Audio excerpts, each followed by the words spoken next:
Sometimes it feels like you're walking through your own life as a stranger. You show up, you do what's expected, you smile in the right places, nod when you're supposed to, maybe even laugh when nothing inside you finds it funny. And when the day ends, when the noise dims and there's no one to perform for, something inside grows louder. A question, soft but stubborn. It asks, "Is this really me?"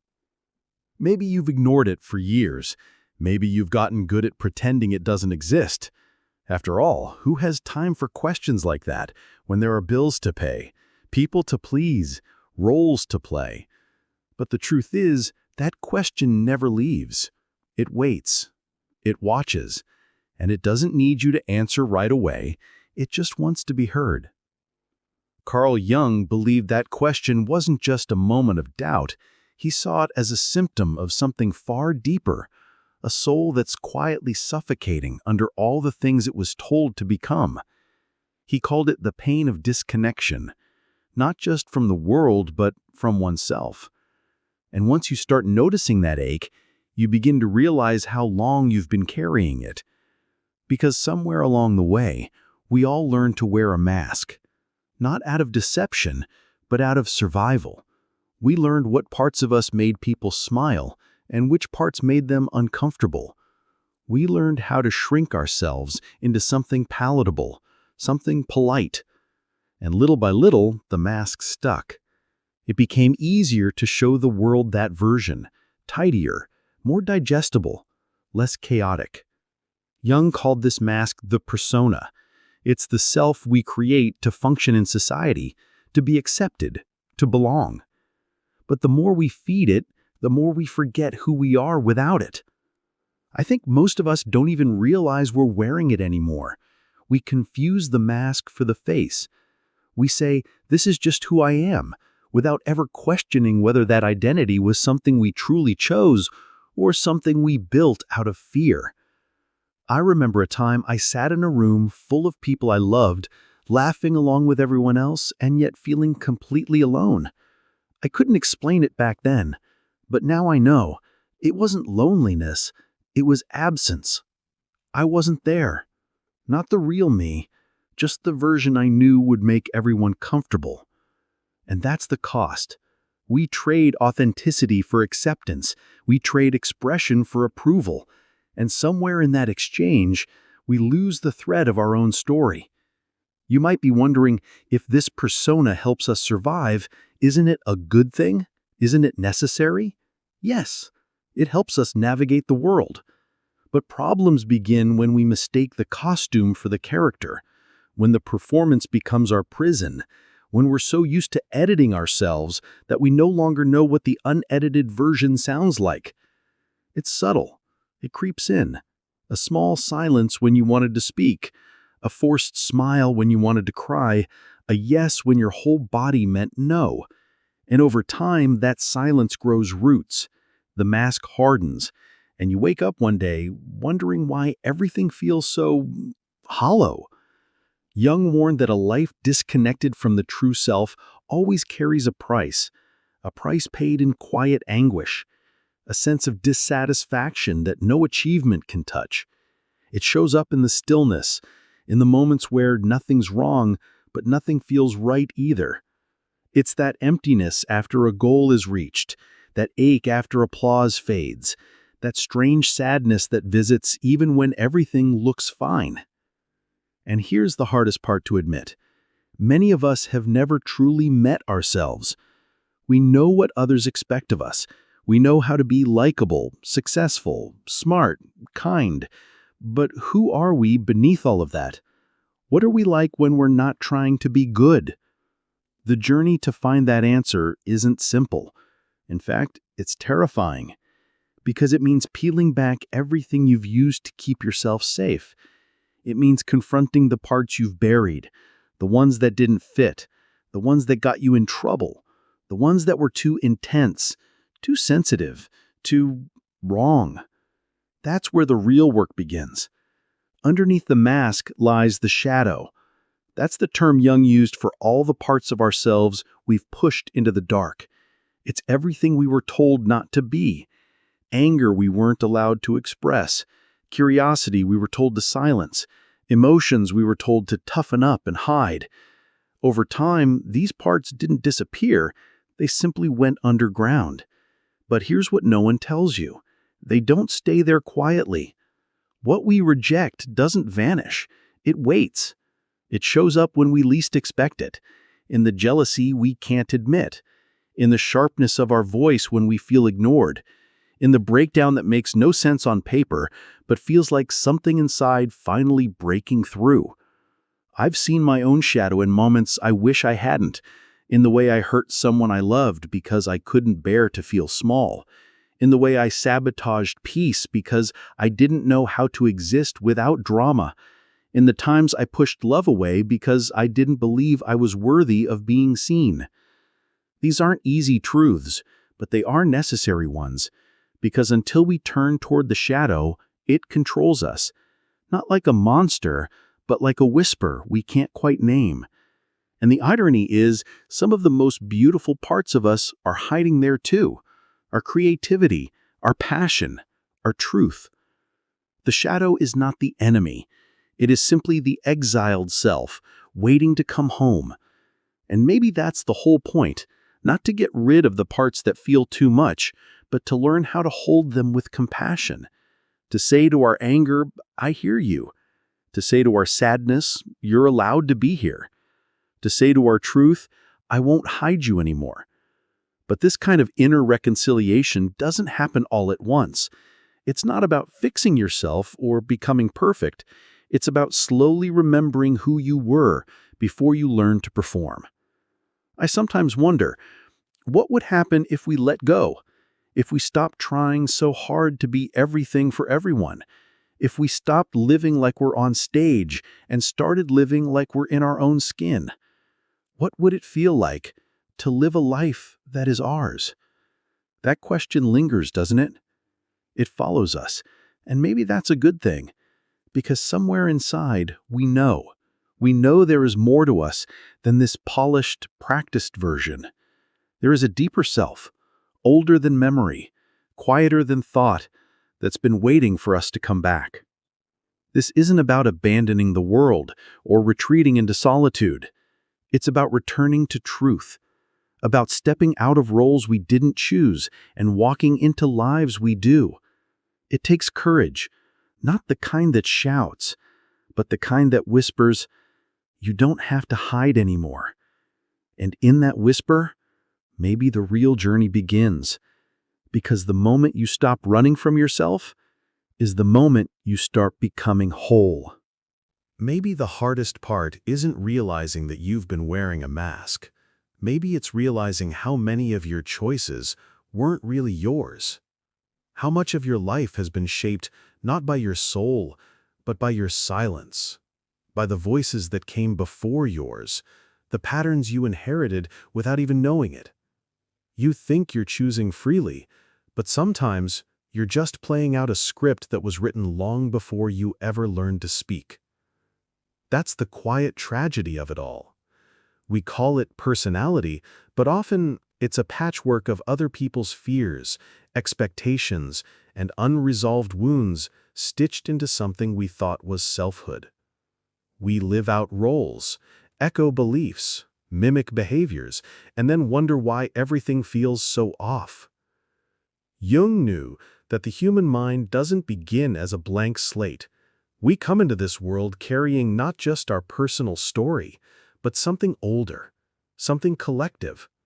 Buried deep beneath our conscious thoughts lies what he called the collective unconscious, a vast, silent field filled with patterns of being passed down across generations.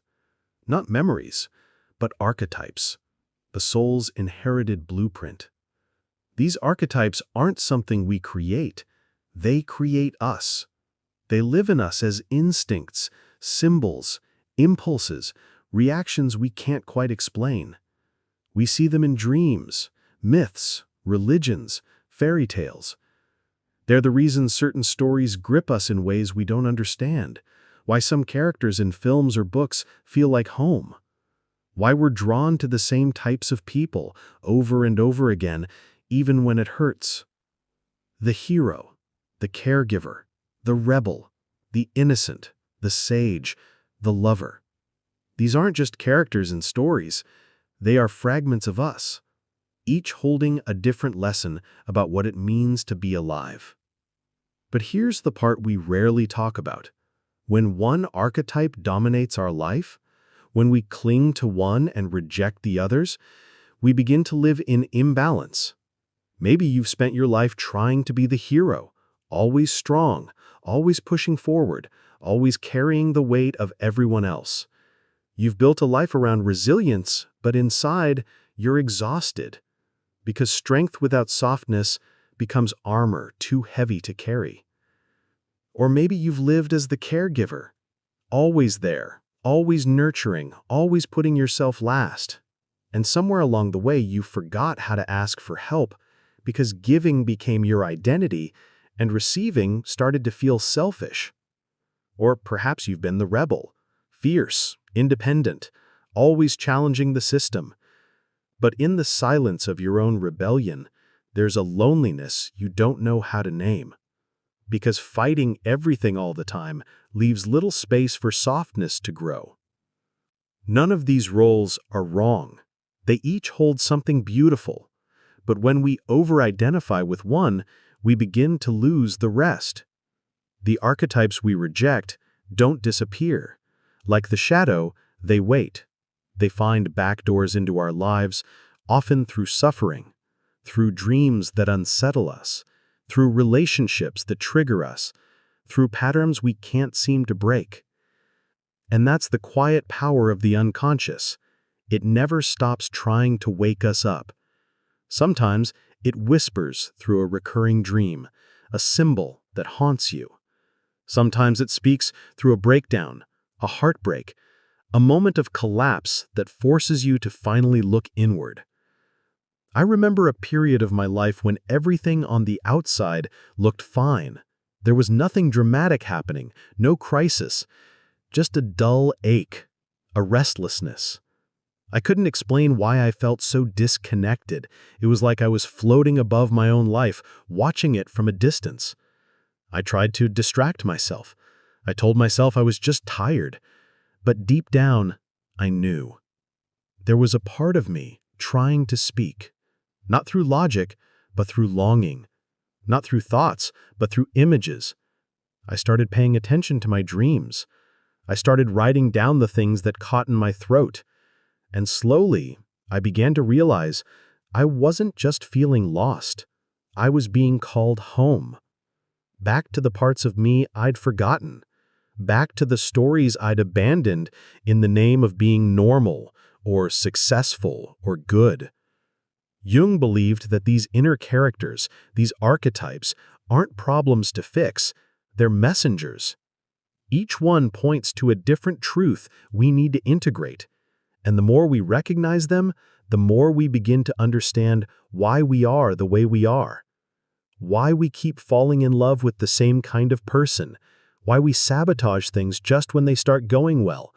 Why we feel small in the face of certain challenges and overly brave in the wrong moments. None of this is random. It's the unconscious at work, not to punish us, but to guide us. But we can't hear it if we're always rushing, if we're always numbing, if we're always wearing the mask so tightly we forget what breath feels like. That's why inner work isn't just a mental exercise. It's a return to stillness, to listening, to letting the dust settle long enough for something real to surface. It can start small, a question, a memory, a dream. Something in you says, wait, there's more to this story. And that's where the turning point begins. Not in changing your whole life overnight, but in noticing. In slowing down long enough to see what parts of you have been waiting patiently in the dark. Because the truth is, most of us don't feel broken, we feel buried. And what's buried can be unearthed. The path to the true self isn't about becoming someone new. It's about remembering who you were before the world told you who to be. It's about listening to the whispers of your unconscious and letting them guide you toward integration, not perfection. That word integration is everything. Jung called this process individuation, not isolation, not self-improvement. Individuation means becoming whole. It means no longer cutting yourself into pieces to be palatable. It means inviting every part of you, light and dark, strong and fragile, fierce and tender, to sit at the same table. And when you do, something shifts. The anxiety that once seemed mysterious begins to make sense. The relationship patterns that used to confuse you become clear. You begin to understand that the chaos wasn't the problem. The silence was. The silence you kept between yourself and your own truth. When the shadow is no longer rejected, it becomes power. When the archetypes are no longer ignored, they become teachers. And when the mask is finally removed, not all at once, but gently, layer by layer, you realize that who you are underneath it was never lacking, just forgotten. And maybe the thing you've been searching for all along isn't clarity, or purpose, or even healing. Maybe it's presence, the quiet, steady presence of being yourself without needing permission, of showing up without shrinking, of living not as a performance, but as a poem you're still learning how to write. We are not puzzles to be solved. We are rivers to be listened to, dreams to be remembered. And if we have the courage to sit with our own depths, to welcome both the rage and the tenderness, the wisdom and the wounds, then maybe, just maybe, we'll come home to ourselves in a way we've never known before. Not because we forced our way there, but because we finally stopped running. And when we stop running, the unconscious begins to speak. It doesn't shout. It doesn't lecture. It simply says, "Here you are. You made it. Not perfect, not finished, but real." And sometimes that's all the soul has been asking for. There comes a point in life when we stop blaming others and start asking quieter, more uncomfortable questions. Not about who hurt us, but about who we became to survive and who we're still pretending to be. And this moment, this soft, inner pause, is where everything can change. But not everyone gets there. Some people never do. They spend their whole lives inside the script they were handed. They cling to the mask. They polish the persona so well that it becomes indistinguishable from skin. They keep walking in shoes that don't fit, down roads they never chose, convinced that discomfort is just part of being an adult. They convince themselves that this numbness is normal, that joy is for children, that rest is a luxury, that honesty is too costly. But the soul keeps score. Jung didn't say that avoiding your inner truth would make you evil. He said it would make you fragmented. And that fragmentation, it spreads like ink. It seeps into your relationships, your sleep, your health, your thoughts, until the body begins to carry what the mind refuses to feel. We think we're fine until the anxiety becomes constant, until the insomnia lingers, until success starts to taste bitter, and smiles start to hurt, until we can't remember the last time we felt fully present in our own skin. We think we're functioning, but we're dissociating. We think we're living, but we're performing. And no amount of achievement can soothe that kind of emptiness. That's what Jung called the danger of non-individuation, the quiet tragedy of a life unlived, not because it lacked opportunity, but because it lacked self. Some people look at their lives and say, "But I've done everything right. The degrees, the job, the house, the family, the routine." And yet, there is a sadness that lingers in the background, a sense that something essential was left behind, something silent, something sacred. And that something is usually the true self. This isn't to say your full life is a lie, it's not. It's just that maybe the parts that felt most alive were the ones you gave up too soon, the ones you were told were too much, too sensitive, too strange, too selfish. So you tucked them away, you played the part, and the world rewarded you for it. But the cost was steep. Because a life built entirely around approval eventually collapses under its own weight. And when it does, it doesn't always look dramatic. Sometimes it's just a growing tiredness, a vague hopelessness, a disconnection that no phone call or vacation can fix. It's the feeling of being surrounded by people and still not seen.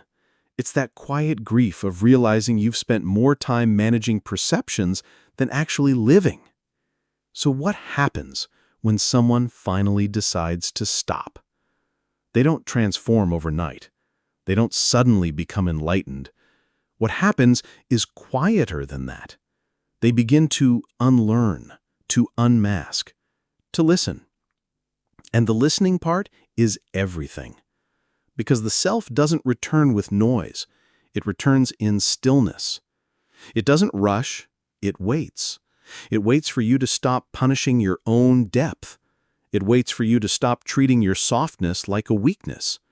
It waits for you to say, I don't know who I am anymore. Not as a breakdown, but as an opening. That's where the journey begins. And that journey, the path of individuation, is not glamorous. It doesn't come with applause. It comes with mourning. Mourning the versions of yourself you outgrew. Mourning the time you spent pretending.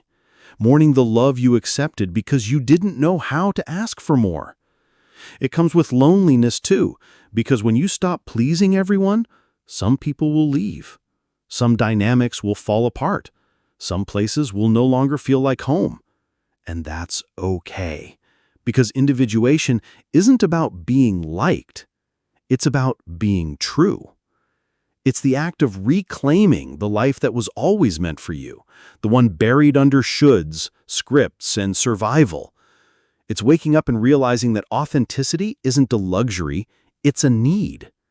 That being real is the most radical thing you can do in a world obsessed with performance. And you won't always get it right. You'll backslide. You'll reach for the mask out of habit. You'll silence yourself in old rooms. But each time you notice, each time you come back to yourself, that's integration. That's growth. That's healing. Because healing isn't about never falling apart again. It's about learning how to return. Sooner, softer, slower. Jung never promised that wholeness would be easy. He just showed us that it was possible. And what does it really look like? Not perfection, but presence. It looks like choosing peace over performance, rest over relentless productivity, truth over approval. It looks like crying without apology, laughing without restraint, saying no without guilt, and saying yes without needing a reason. It looks like trusting your intuition more than your conditioning. It looks like letting yourself be complex, multifaceted, contradictory. Because the self is not a brand. It's a body, a soul, a field of memories, sensations, longings, dreams. And the more we try to simplify it, the more disconnected we become. There's something wildly liberating about realizing you no longer have to be understandable to everyone. You just have to be real to yourself. And sometimes being real looks like starting over. Like revisiting the things you loved before you were taught to dismiss them. Like picking up the pen again. Like walking into a new season alone. Like sitting still long enough to feel your own breath and realizing it's been years since you last noticed it. Because underneath the healing, the archetypes, the philosophy, the theories, there is a single question at the heart of all of this. Are you willing to come home to yourself? Not the curated version. Not the Instagram version, not the version you use to avoid conflict, but the raw, complex, beautiful truth of who you've always been. There's no map for that return. There's only the choice to begin, and then to begin again, as many times as it takes. And maybe that's what the self really is. Not something you find once and keep forever, but something you keep choosing, moment by moment, breath by breath. You will still doubt, you will still ache, but you will also begin to feel something sacred, like the first warm light through a window after a long winter. It's not dramatic, it's not loud, but it's yours. That's how you'll know you've started to remember. So, if today you feel far from yourself, if you're tired of the pretending, if something in you is whispering that it's time to stop, listen. That whisper might just be the most honest part of you calling you back. Back to the place where your joy isn't earned, where your voice doesn't need to be filtered, where your softness is holy, where you don't have to explain your worth. Back to the truth that you never needed to become someone else to be loved. You only needed to remember who you were before the world asked you to forget. And if all of this feels like too much right now, then let it be. You don't need to change everything. You don't need to heal everything. You just need to pause long enough to feel that there's something inside you worth coming back to. That's enough for today. And tomorrow, you try again. Maybe this time with a little more honesty, a little more breath, a little less mask. And maybe for the first time in a long time, you won't feel like a stranger in your own life. You'll feel like someone finally arriving. Home.